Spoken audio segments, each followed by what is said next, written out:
La Banque Populaire Grand Ouest donne le go pour TVR Business Club, hashtag la réussite est en vous.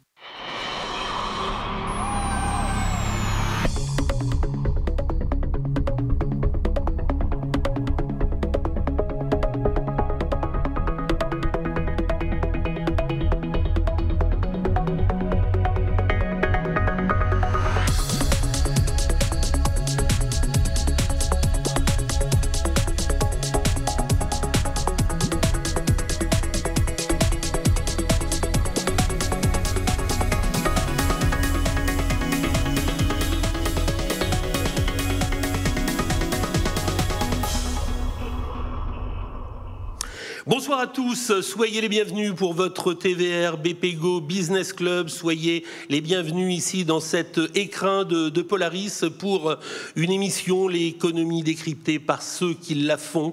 Nous sommes très très heureux avec l'équipe de chroniqueurs du jour, je vais vous les présenter dans un instant, d'accueillir une société et un véritable leader mondial de sa spécialité. Merci au public présent, merci à vous et puis merci à vous Maurice Bourrigaud, directeur général de la Banque Populaire Grand Ouest. On est un petit peu ému parce que vous allez faire valoir vos droits à la retraite et c'est votre dernière. C'est la dernière du TVR BPGO Business Club après plus de 7 saisons avec vous, à mes côtés. Vous allez beaucoup me manquer, Maurice. On va vous souhaiter de très très belles choses à venir. Donc grand merci de nous accueillir pour cette émission. À vos côtés, Valérie-Anne Laudet, merci à vous. Vous êtes directrice de Marquecom et fondatrice de Farbet Éditions. Et puis, merci à vous, cher Éric Chalambelval. Vous êtes le président du mouvement des entreprises en Ille-et-Vilaine, du MEDEF 35, et vous êtes également le président SAS La Feuille d'Érable qui fête cette année un très bel anniversaire. Donc en tout cas, merci à vous trois. Nous sommes impatients d'accueillir celui qui va nous conter cette très belle aventure, une société créée en 1972. À l'époque, il y avait 27 personnes. Il a repris l'entreprise en 1998 pour la développer. 450 personnes aujourd'hui, 100 millions d'euros de chiffre d'affaires. Merci d'accueillir le président de Socomore, Frédéric Lescure.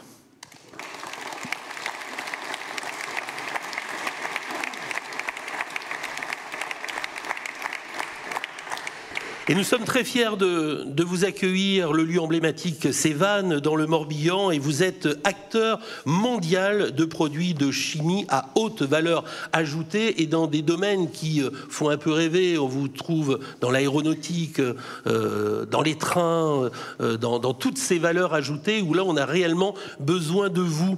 Et puis, j'ai envie de vous dire félicitations parce que vous êtes diplômé d'Harvard. Ah ben si, il faut quand même le dire. Et vous m'avez dit en préparant cette émission que vous avez eu un déclic au niveau des études et à l'étranger. J'étais pas fait pour les études en France, ça c'est sûr. Moi j'ai un master de cancre jusqu'à 20 ans et après ça s'est mieux passé. Dites-nous, comment s'effectue cette reprise d'une structure Socomore qui avait déjà quelques années, et là vous avez quand même un grand projet pour l'inscrire vraiment à un autre échelon, parce que vous aujourd'hui c'est l'international et à travers le monde. La reprise c'est 38 ans, cadre chez Saint-Gobain. Je dirigeais une de leurs filiales tout près d'ici, Cartonnerie de Maurepas, à la Mézières. Et ils avaient décidé de vendre l'activité papier-bois à un grand groupe étranger, irlandais, Smurfit. J'ai très vite compris que j'étais dans un siège assez confortable chez Saint-Gobain, beaucoup moins de confortable ou beaucoup plus challengé chez Smurfit, ça m'intéressait pas trop. Donc j'ai démissionné et j'ai cherché à racheter l'entreprise. Et après quelques mois de recherche, j'avais le choix entre une fonderie à Sedan et une entreprise à Vannes. Et j'ai choisi Vannes.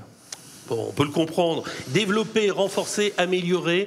3 mots totem, en tout cas, et pour vous et pour Socomore. Maurice Bourrigaud.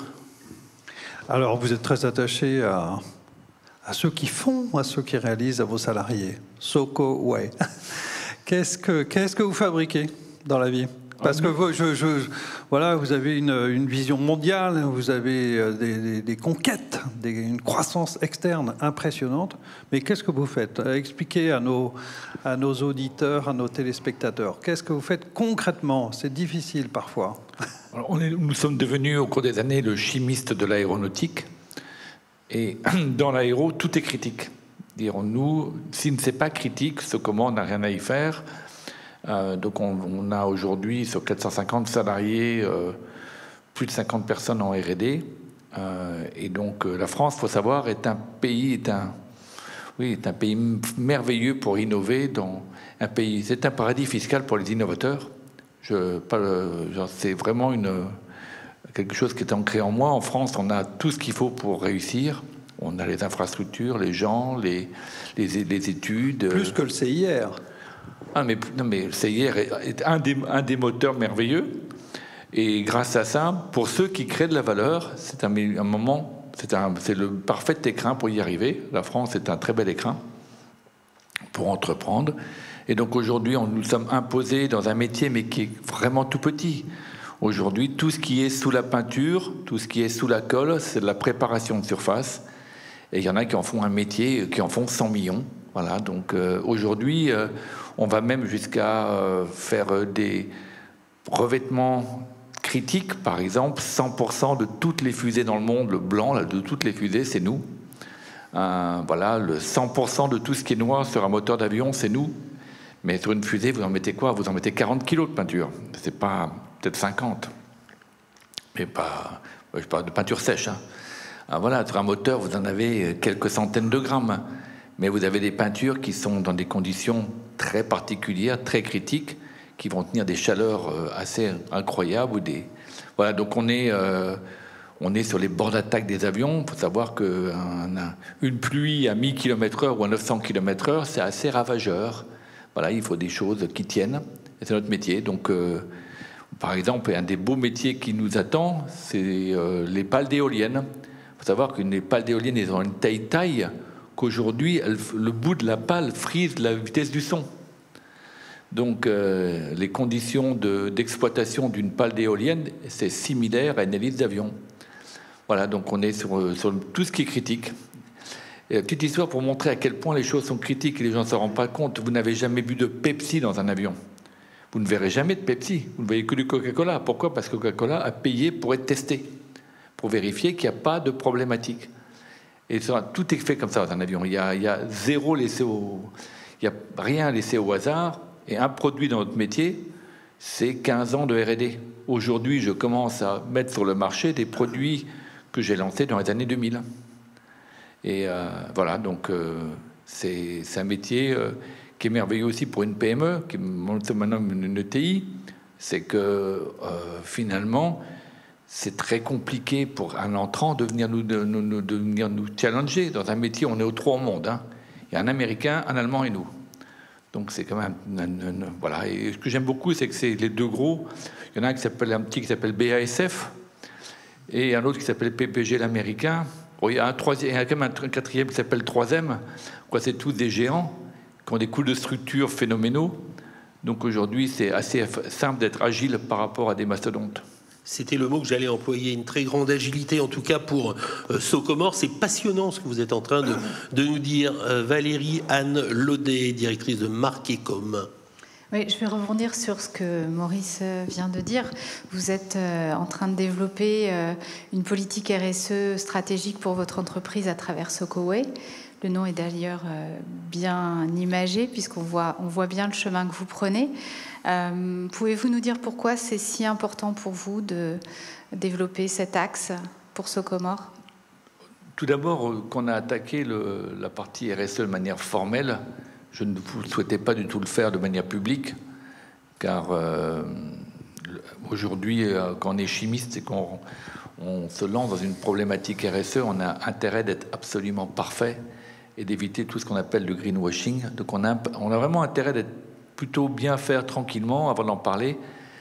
Aujourd'hui, la pression des banques, des investisseurs, du marché, des clients, de l'écosystème fait qu'aujourd'hui, on doit sortir du bois et avoir une politique RSE, quelle qu'elle soit.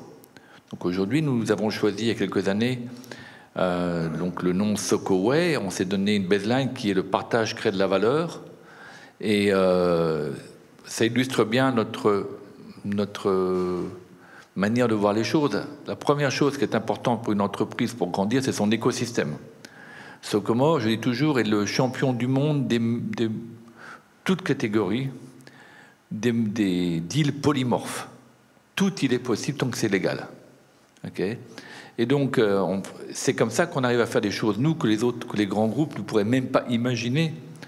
Donc voilà, donc ça nous permet de faire les choses différemment et de beaucoup collaborer avec mes confrères.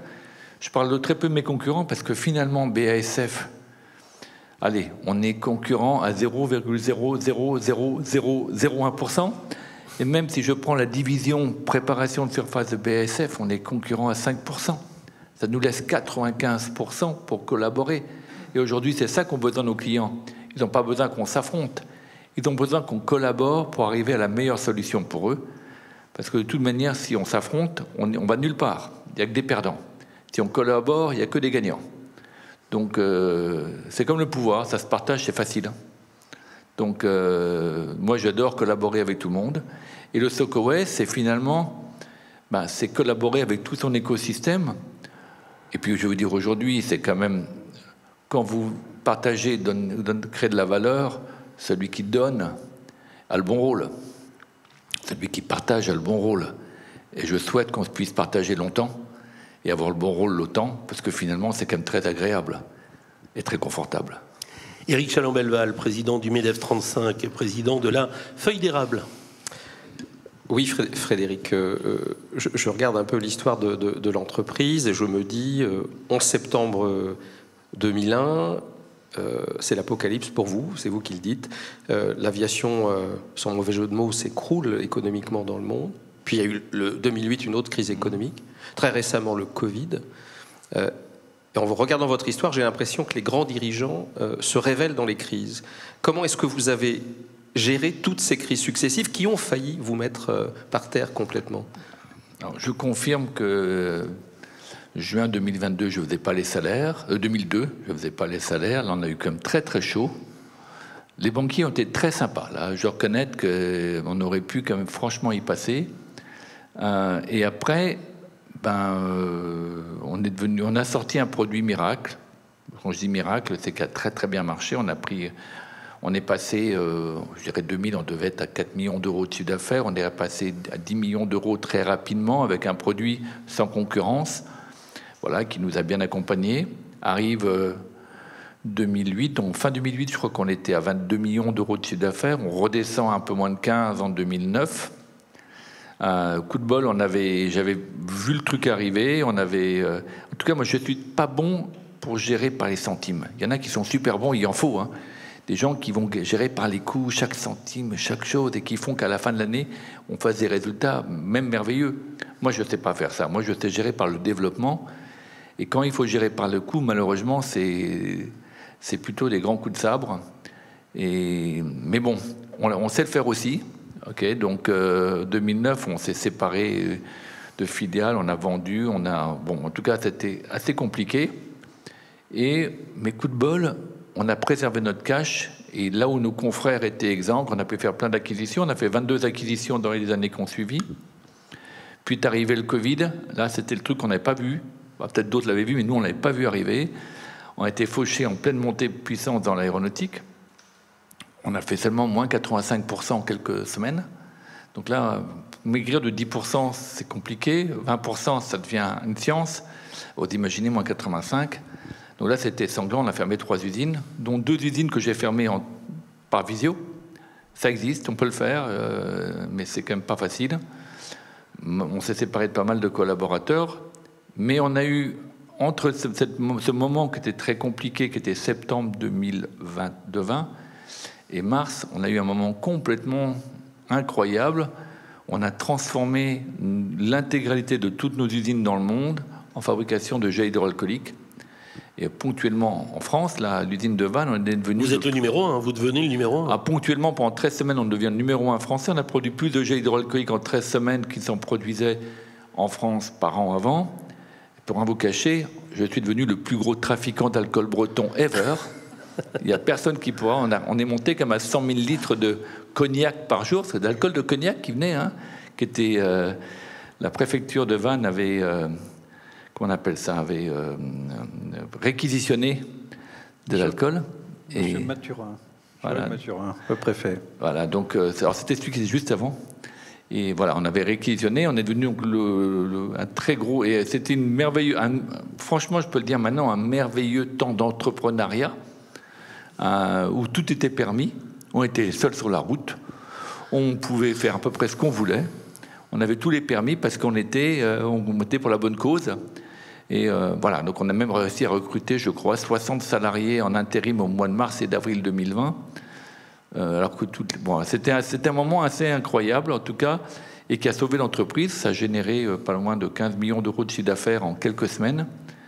Et voilà, et donc c'était bien. Et il y a ce rebond aussi pour votre entreprise, 2021-2024. Vous partez sur un véritable plan de relance et de rebond?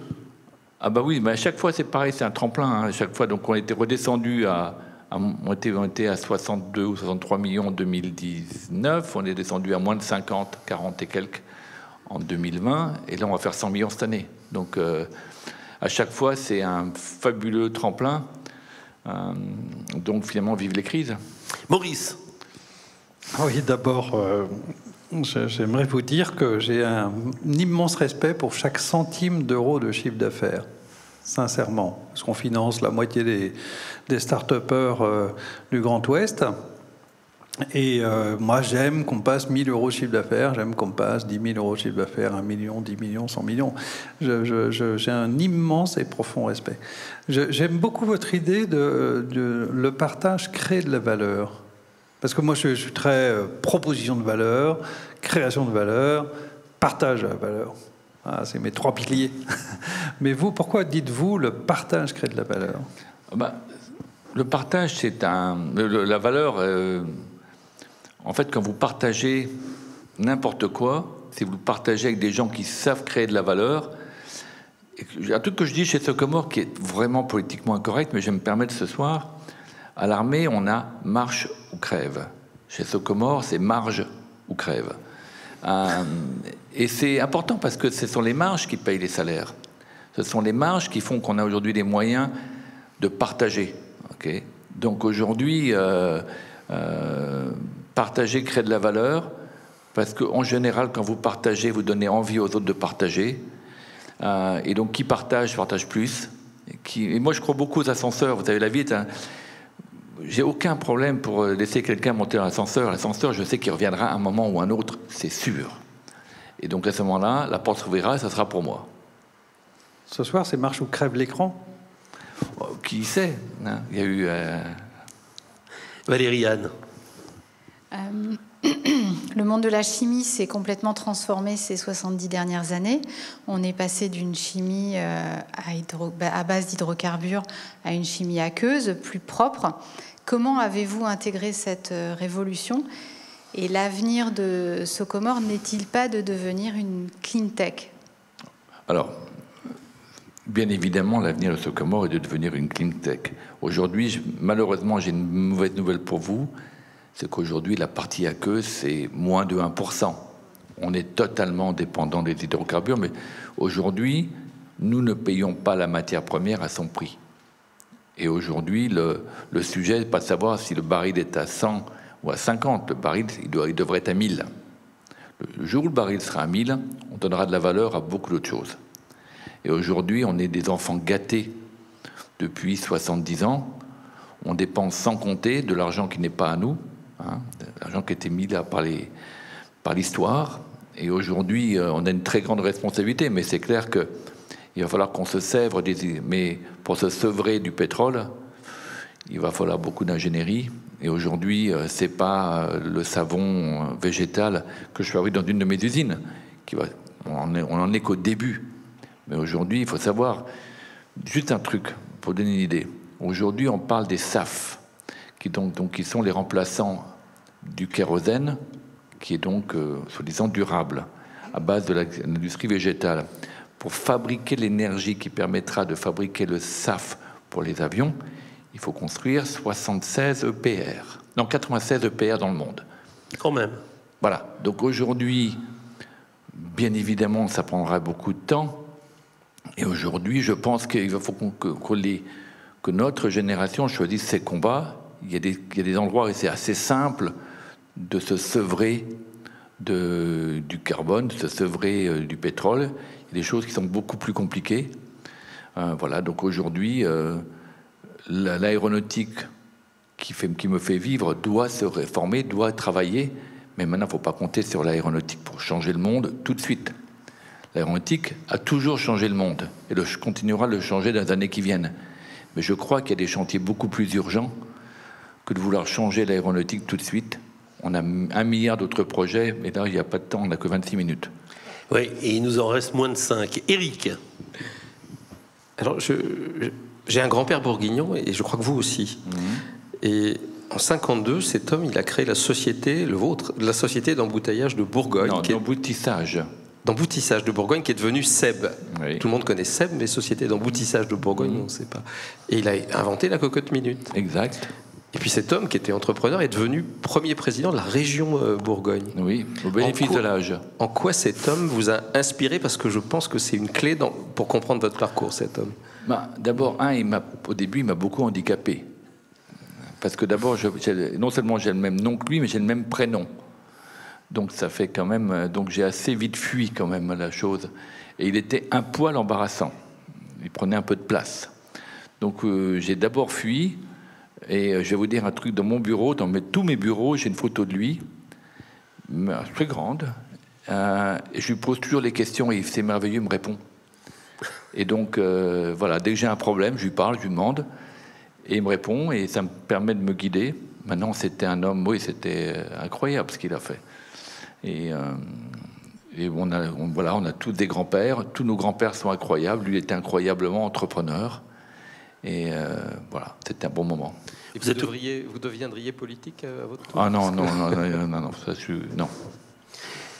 Une réponse rapide. Vous êtes aujourd'hui dans 30 pays. L'international, c'est évidemment votre terrain de jeu. Vous souhaitez encore élargir votre implantation? Écoutez, moi j'ai passé ma vie à voyager. Ok, donc avant le Covid, j'étais dans un avion toutes les semaines, dans le monde entier. J'ai toujours aimé ça.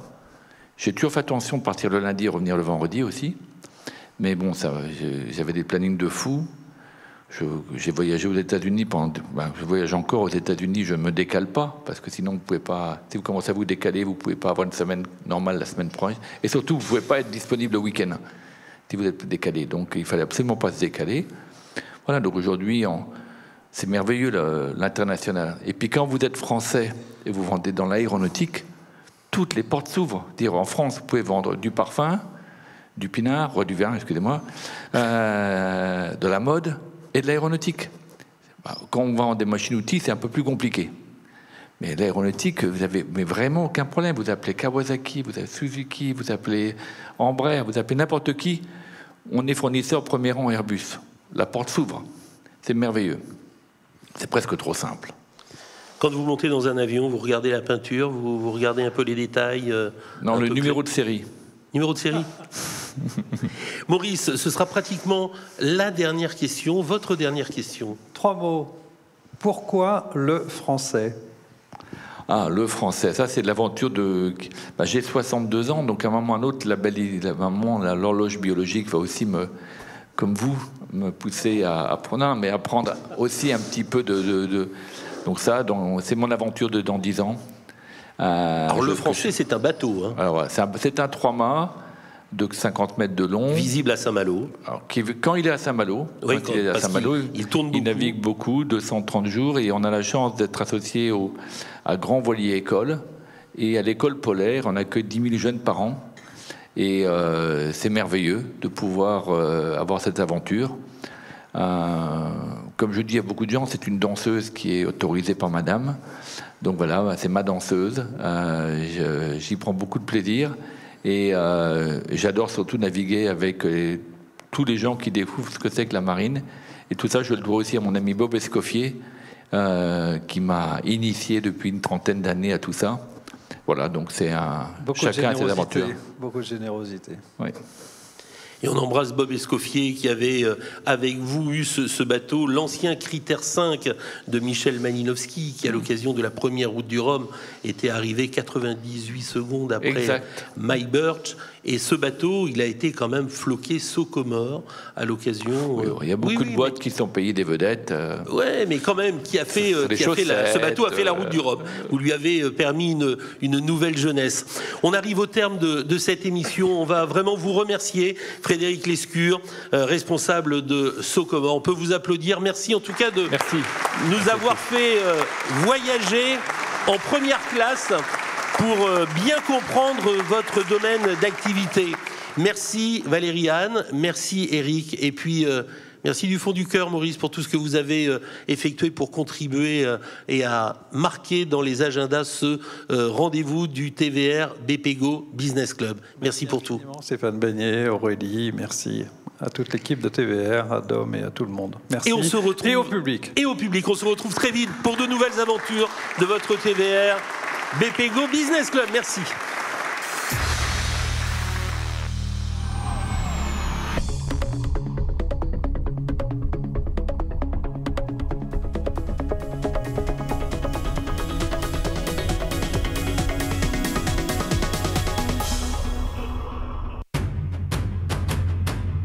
La Banque Populaire Grand Ouest donne le go pour TVR Business Club. #la réussite est en vous.